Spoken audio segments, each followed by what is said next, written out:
नमस्कार छात्रों छात्रियों। आज हम क्लास 8 के हिंदी का एक सुंदर कविता पढ़ेंगे और इसके क्वेश्चन आंसर शब्दार्थ इसको भी देखेंगे। तो ये कविता जो है हिंदी के पाठ 13 जिसका नाम है मेरा नया बचपन। इस कविता को हम पहले अच्छा से पढ़ेंगे और इसके बाद हम उसके कवियत्री का परिचय भी थोड़ा देखेंगे और इसका क्वेश्चन आंसर को डिस्कस करेंगे। तो चलिए शुरू करते हैं। मेरा नया बचपन, बार बार आती है मुझको मधुर याद बचपन तेरी, गया ले गया तू जीवन की सबसे मस्त खुशी मेरी। चिंता रहित खेलना खाना वो फिरना निर्भय छच्चंद, कैसे भुला जा सकता है बचपन का अतुलित आनंद। रोना और मचल जाना भी क्या आनंद दिखलाते थे, बड़े बड़े मोती सी आंसू जयमाला पहनाते थे। मैं रोई, माँ काम छोड़कर आई, मुझको उठा लिया, झाड़ पूछ कर चूम चूम कर गीले गालों को सुखा दिया। आजा बचपन एक बार फिर, दे दे अपनी निर्मल शांति, व्याकुल व्यथा मिटाने वाली वो अपनी प्राकृत विश्रांति। वो भोली सी मधुर सरलता, वो प्यारा जीवन निष्पाप, क्या फिर आकर मिटा सकेगा तू मेरे मन का संताप। मैं बचपन को भुला रही थी, बोल उठी बिटिया मेरी, नंदन वन सी फूल उठी यह छोटी सी कुटिया मेरी। माँ ओ कहकर बुला रही थी, मिट्टी खाकर आई थी, कुछ मुंह में कुछ लिए हाथ में मुझे खिलाने आई थी। मैंने पूछा यह क्या लाई, बोल उठी वो माँ खाओ।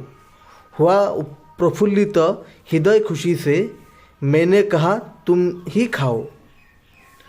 पाया मैंने बचपन फिर से, बचपन बेटी बन आया, उसकी मंजुल मूर्ति देखकर मुझ में नव जीवन आया।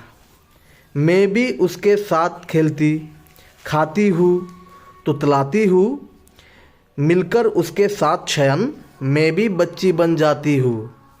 जिसे खोजती थी बरसों से अब जाकर उसको पाया, भाग गया था मुझे छोड़कर वो बचपन फिर से आया। कवि सुभद्रा कुमारी चौहान। तो स्टूडेंट्स, हम इस कविता को संपूर्ण पढ़ा है। अभी इस कविता की कुछ जानकारी दिया है, इस जानकारी को भी हम लोग देख लेते हैं। आओ जाने। मेरा नया बचपन शीर्षक कविता में सुभद्रा कुमारी चौहान ने अपनी बेटी के रूप में अपने ही बचपन के पुनरागमन का वर्णन किया है। बचपन अतुलित आनंद का भंडार होता है, कोई भी मनुष्य इसके आनंद के अनुभव से अछूता नहीं रह पाता। प्रस्तुत कविता में कवियत्री ने अपने बचपन की मधुर स्मृतियों का सजीव वर्णन किया है। वे अनुभव करती है कि बचपन में ही निर्मल तथा स्वाभाविक विश्राम है। तो ये कुछ जानकारी थी। आइए हम कवि सुभद्रा कुमारी चौहान जी के बारे में भी कुछ जानते हैं। कवियत्री का परिचय। कवियत्री सुभद्रा कुमारी चौहान का जन्म सन 1904 में प्रयाग उत्तर प्रदेश के एक संपन्न परिवार में हुआ था। आपकी शिक्षा भी प्रयाग में ही शुरू हुई थी। 16 वर्ष की अवस्था में आपका विवाह हुआ था।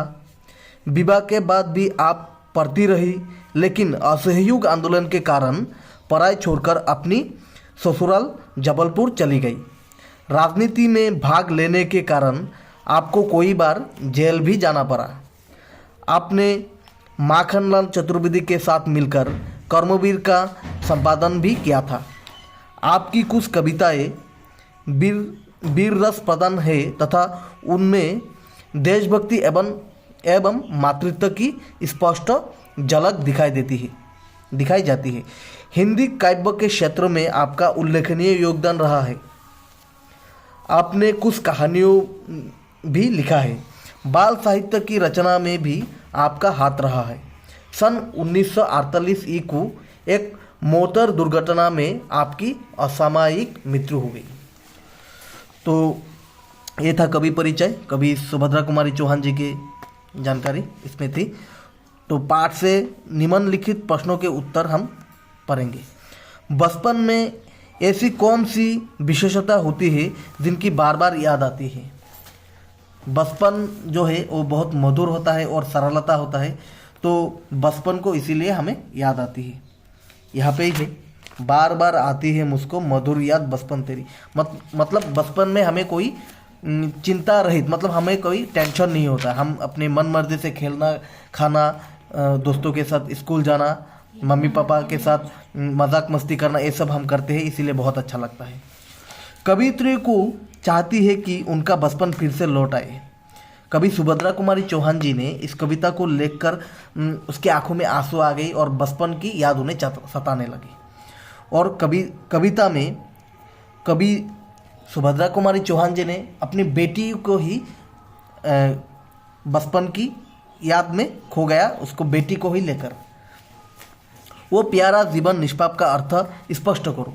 इस कविता में कवि सुभद्रा कुमारी चौहान जी ने ये बोला है कि बचपन का जो जीवन होता है वो सरल और निष्पाप होता है, क्योंकि इसमें बच्चा लोग भोला भाला होता है, उसको मतलब सबके साथ मिलना जुलना और सबके साथ मिलजुल कर खेलते हैं, जो मम्मी पापा बोलते हैं उसको मानते हैं, स्कूल जाते हैं और दोस्तों के साथ खेलते हैं, मतलब सरल और निष्पाप होता है ये जो बचपन। मेरा नया बचपन कविता के प्रतिभा को स्पष्ट करो। तो यहाँ पे जो मेरा नया बचपन कविता के जो सारांश है हम लोग ने फिलहाल पढ़ा ही है। तो क्लास 8 की एक बहुत सुंदर कविता है, आप लोग इसको पढ़िएगा। और मैं फ़िलहाल मेरा वीडियो यहाँ पर ही स्टॉप करता हूँ। आप लोग मेरा चैनल सब्सक्राइब करिएगा, लाइक करिएगा और शेयर करिएगा। बहुत बहुत धन्यवाद। भारत माता की जय।